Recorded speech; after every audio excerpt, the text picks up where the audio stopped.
Muy buenas. A ver, cada día generamos una cantidad de información que es, bueno, casi inimaginable.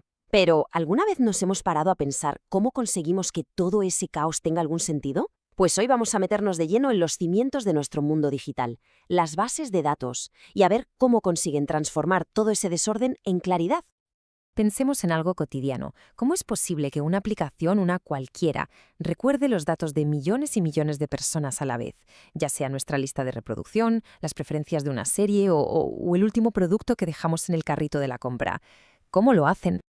Pues bien, la respuesta está en un sistema que no vemos, pero que es increíblemente potente. Un sistema que está diseñado precisamente para domar ese caos de información y conseguir que todo funcione, pues eso, sin que nos demos ni cuenta. Venga, empecemos por lo más fundamental de todo. Sección 1. ¿Por qué son tan indispensables las bases de datos? A ver, para que nos entendamos, una base de datos es un sistema estructurado. Su misión, aunque sobre el papel parezca simple, es absolutamente crucial: almacenar, gestionar y recuperar información. Y hacerlo, claro, de forma eficiente y súper fiable. A mí me gusta pensar en ellas como si fueran bibliotecas digitales, pero unas bibliotecas organizadas a la perfección. Vale, ya entendemos el por qué. Ahora vamos al cómo. Igual que nadie se pone a construir un edificio a lo loco, una base de datos tampoco se empieza sin un buen plano. Y ese plano, claro, tiene su nombre técnico.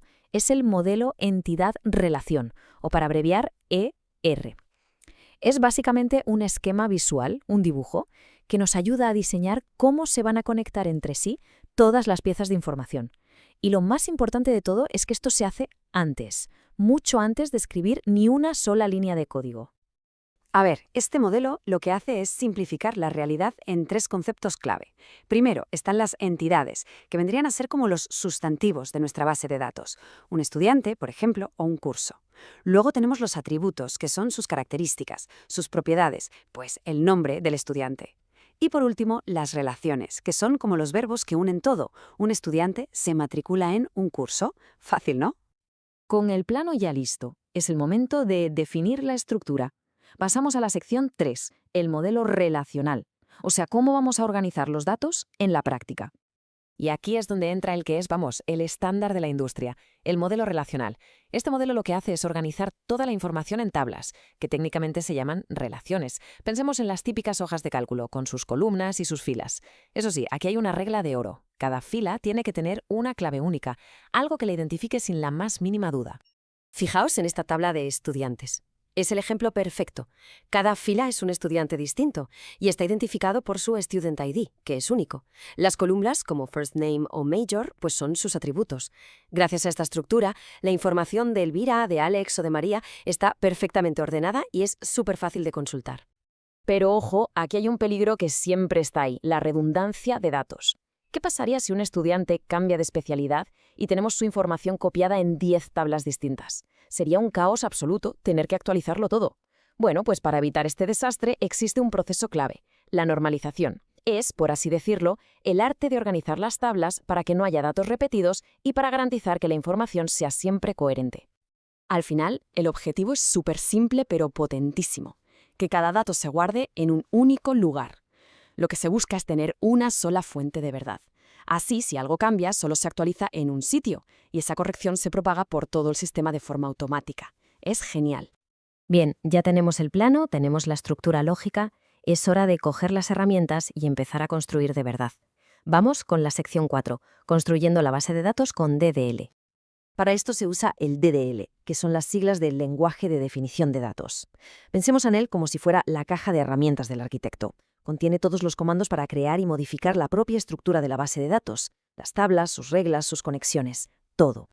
El proceso sigue una lógica aplastante. Primero se define el esquema, que es como el esqueleto de nuestras tablas y sus relaciones. Después se usa el comando createTable para construir físicamente esas tablas en el sistema. Y por último se definen las restricciones, que son las reglas del juego. Por ejemplo, una regla podría ser que el ID de un estudiante sea siempre único y no se pueda alopeter. Y esto que vemos aquí es un ejemplo real de código DDL.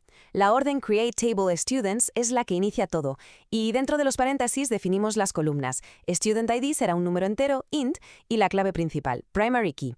First name y major serán texto de hasta 50 caracteres, varchar 50. Es como darle unas instrucciones de construcción súper precisas a la máquina.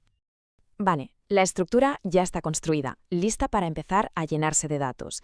Pero ahora viene lo interesante. ¿Cómo sacamos la información que nos interesa? ¿Cómo le hacemos preguntas? Pues la respuesta es el DQL, el lenguaje de consulta de datos. Es literalmente el idioma que vamos a usar para hablar con la base de datos y pedirle exactamente la información que necesitemos en cada momento.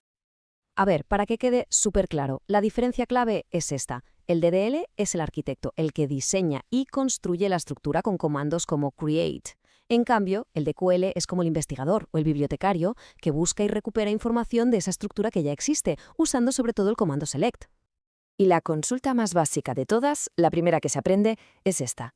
Select asterisco from students. El asterisco en este mundillo significa todo, así que lo que le estamos diciendo es selecciona todas las columnas y todas las filas de la tabla estudiantes. ¿Y el resultado? Pues la tabla completa que vimos antes. Pero claro, que nos devuelva la tabla entera a lo mejor es demasiado. ¿Qué pasa si solo queremos encontrar a los estudiantes que están en una especialidad concreta, como por ejemplo Data Science? Ajá, pues aquí es donde el DQL demuestra su verdadera potencia. Nos permite afinar muchísimo las preguntas. Podemos filtrar por condiciones súper específicas, ordenar los resultados como nos dé la gana, e incluso combinar datos de varias tablas para obtener respuestas muy complejas y precisas. Al final, todo esto nos lleva a una analogía que me parece potentísima.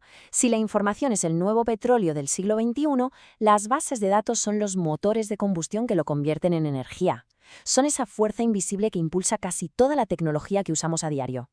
El mundo moderno, nos guste o no, funciona con datos organizados. Así que la verdadera pregunta que queda en el aire es, ¿cuál será la próxima gran creación que se construya con ellos?